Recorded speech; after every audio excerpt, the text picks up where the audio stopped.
Hello students. पिछली video में देखिए हमने रेशियो एंड प्रोपोर्शन से रिलेटेड क्वेश्चन किए थे काफी सारे पार्ट नंबर सेकंड में, और मैंने वहां पर समानुपात का जो है आपको कुछ इंट्रोडक्शन दिया था। लेकिन देखिए स्टूडेंट्स, हम समानुपात से रिलेटेड एक स्पेशल वीडियो लेकर आने वाला हूं मैं आपके लिए।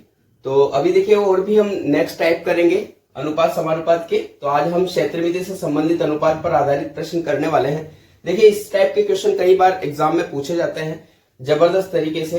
तो देखिए यदि दो बेलन की त्रिज्याओं में अनुपात 1:√3 है और उनकी ऊंचाई का अनुपात 2:3 है, तो उनके आयतन का अनुपात क्या होगा। तो देखिए स्टूडेंट, सबसे पहले हमको क्या पता होना चाहिए, आयतन का अनुपात पूछ रहा है तो बेलन का आयतन हमें पता होना चाहिए सबसे पहले।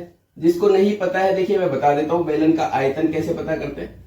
बेलन का आयतन स्टूडेंट्स, एक चीज को समझिए, यहां पर आयतन किसी भी फिगर का निकालना हो आपको, देखिए ये बेलन है और इस बेलन का आयतन अगर हमें निकालना है तो हम कैसे निकालते हैं।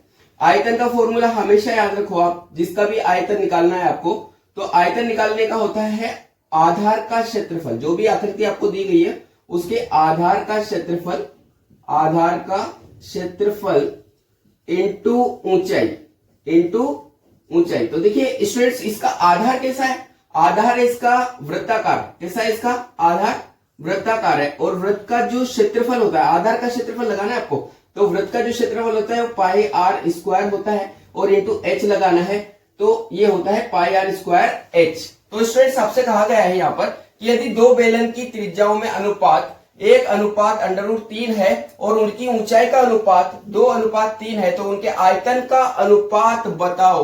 दो बेलन दिए हुए स्टूडेंट्स आपको, यानी कि मान लेता हूं कि एक बेलन जो है उसका आयतन, तो देखो यहाँ पर आयतन का फॉर्मूला होता है पाई आर स्क्वायर एच। और अगर आपसे ये कहा जाए कि एक जो बेलन है उसका आयतन है पाई R1 स्क्वायर H1, दो बेलन को अलग अलग करने के लिए R1 R2 हम यूज कर लेंगे, अपॉन दूसरा जो बेलन है पाई R2 square H2। R1 R2 से मैंने इसे डिस्ट्रीब्यूट कर दिया है। तो देखिए स्टूडेंट्स, यहां पर आपको समझ आ जाएगा कि दो बेलन है, उनकी त्रिज्याओं में अनुपात दे रखा है और ऊंचाई में अनुपात दे रखा है, और आपसे पूछा है कि आयतन का अनुपात बताओ। तो आयतन का अनुपात बताना, तो आयतन ही तो है पाई आर स्क्वायर एच, इन दोनों के आयतन पाई R1 स्क्वायर H1, इसका पाई R2 स्क्वायर H2 है, और इनका अनुपात मुझे बताना है। तो देखो रेशो में जब भी आपको दिया जाता है तो आप x भी लगा के मान सकते हैं कि माना कि इसकी त्रिज्या जो है वो एक x है और इसकी त्रिज्या जो √3x है ना। तो देखिए यहाँ पर इसकी त्रिज्या, ये देखिए पाई से तो ये पाई कैंसिल हो जाएगा, और R1 की जगह जो है आप इसकी त्रिज्या तो 1x ले लेंगे, तो 1x मतलब x का स्क्वायर कर दीजिएगा, इंटू अपॉन नीचे देखिए इसके R2, तो इसकी त्रिज्या जो है √3 है, तो √3x का स्क्वायर कर दीजिएगा, इंटू H1।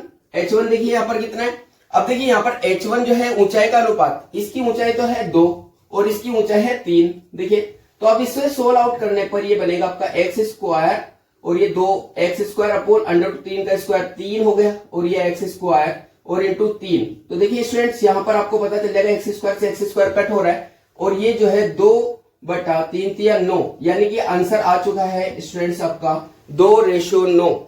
क्या आंसर आ चुका है स्टूडेंट्स, 2:9। इस तरह से आप बहुत ही इजीली से फाइंड आउट कर सकते हैं स्टूडेंट। उम्मीद है आपको क्वेश्चन नंबर फर्स्ट समझ आ गया होगा। क्वेश्चन नंबर सेकंड देखिए, एक आयत के क्षेत्रफल तथा एक त्रिभुज जिसका आधार आयत की एक भुजा है तथा शेष आधार के ठीक सामने की भुजा पर है, के क्षेत्रफल के बीच अनुपात ज्ञात कीजिए। चलिए देखिए, आप क्वेश्चन अच्छे से पढ़ लीजिए एक बार।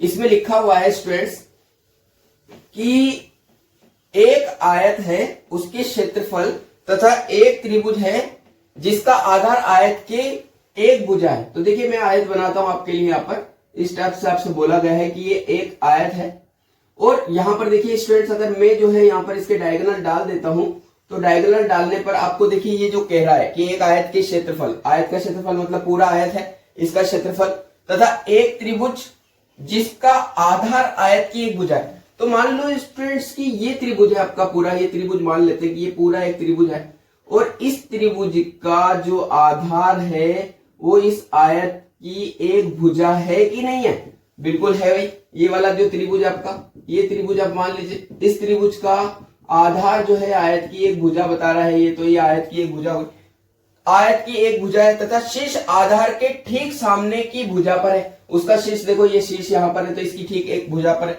ये क्षेत्रफल के बीच अनुपात बताओ। तो देखो आयत की क्षेत्रफल, तो आयत का क्षेत्रफल क्या होता है, आयत का क्षेत्रफल के बीच में और इस त्रिभुज के क्षेत्रफल के बीच में हमको अनुपात बताना है। तो आयत का क्षेत्रफल तो होता है लंबाई इंटू चौड़ाई। देखिए ये इसकी लंबाई है और ये इसकी चौड़ाई है, ठीक है। और यहां पर उसने ऐसा तो कुछ दिया नहीं है कि भाई कोई फिगर आपके पास मेंटेन हो कि भाई लंबाई इतनी है चौड़ाई इतनी है, तो आप एल आयत का क्षेत्रफल लंबाई इंटू चौड़ाई लगा दो अपॉन इसका त्रिभुज का क्षेत्रफल। अब ये देखिए समकोण त्रिभुज है और समकोण त्रिभुज का क्षेत्रफल होता है 1/2 आधार इंटू ऊंचाई। तो आधार तो इसका देखिए एल ही है और इस वाले त्रिभुज का और ऊंचाई इसकी बी है, तो ये देखिए आ गया। अब इस एल से ये एल कट जाएगा, बी से ये वेट कट जाएगा और ये 1/1/2 है। इसे जब आप सोल्व करेंगे तो ये मल्टीप्लाई में चला जाएगा 2/1, तो इसका मतलब है कि 2/1 आ गया। तो स्टूडेंट 2:1 इसका आंसर हो जाता है। स्टूडेंट समझ में आ गया होगा बहुत ही जबरदस्त तरीके से। नेक्स्ट क्वेश्चन देखिए, अब अगले टाइप हम जो ले रहे हैं स्टूडेंट्स, ये है हमारा सिक्के पर आधारित। कौन सा है ये टाइप, सिक्के पर आधारित है। इससे रिलेटेड भी कई क्वेश्चन एग्जाम्स में पूछे जाते हैं स्टूडेंट्स, एसएससी के एग्जाम्स में भी पूछे जाते हैं, तो आप इसे अच्छे से समझ लें। देखिए क्वेश्चन क्या है मेरा, एक थैले में 1 रुपये 50 पैसे तथा 25 पैसे के सिक्कों का अनुपात 3, 5, 10 है। अगर थैले में कुल 112 रुपए हो तो बताइए कि थैले में 50 पैसे के सिक्के कितने हैं। तो स्टूडेंट्स यहाँ पर देखिए एक थैले में कौन कौन से हैं आपके पास में, 1 रुपए के हैं, 50 पैसे के हैं और 25 पैसे के सिक्के हैं। ये देखिए स्टूडेंट्स मैंने यहाँ पर लिख दिया 1 रुपए 50 पैसे और 25 पैसे के सिक्के, इनका अनुपात है 3 अनुपात में। देखो अनुपात में जब भी हो ये सिक्कों की संख्या है स्टूडेंट्स, सिक्कों का अनुपात बता रहा है मतलब सिक्कों की संख्या है, ये सिक्कों की संख्या है। तो देखो अनुपात इसने दे रखा है 3, तो मान लेता हूं मानूंगा तो 3x हो जाएगा कि 3x सिक्के हैं और 50 पैसे के 5x सिक्के हैं और ये 25 पैसे के 10x सिक्के हैं स्टूडेंट्स। ये सिक्कों की संख्या दे रखी है और यहां दे रखा है कि कुल 112 रुपये है, यहां दे रखा है कि कुल 112 रुपये है। स्टूडेंट यहाँ मूल्य दिया हुआ है तो आपको भी मूल्य बनाना चाहिए। देखिए यहां मैं मूल्य बनाऊंगा इनका, तो मुझे बताइए आपकी अगर 1 रुपये के मेरे पास 3x सिक्के हैं, ये सिक्कों की संख्या है, तो मूल्य कितना होगा भैया, 1 रुपए के 3 सिक्के हो तो 3 रुपए होते हैं, यानी 3x रुपये हो गए।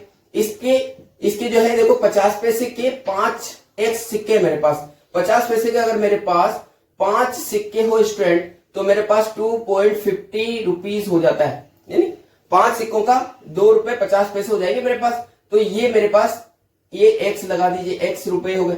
इसी तरह से देखिए 25 पैसे का अगर 10 सिक्के तो 25 इंटू 10 यानी कि 2 रुपए 50 पैसे इसके भी हो जाते हैं, तो 2 रुपए 50 2.50x रुपए इसके हो जाएंगे। तो इस टाइप से अब देखो स्टूडेंट ये टोटल मूल्य इन तीनों सिक्कों का, इसका 1 रुपए का मूल्य ये आ गया, 50 पैसे का ये, 25 पैसे का ये, तो इनका टोटल मूल्य कितना है, देखिए 2.50 2.55 और 3 8x आ गया, 8x रुपए आ गया हमारा, है ना।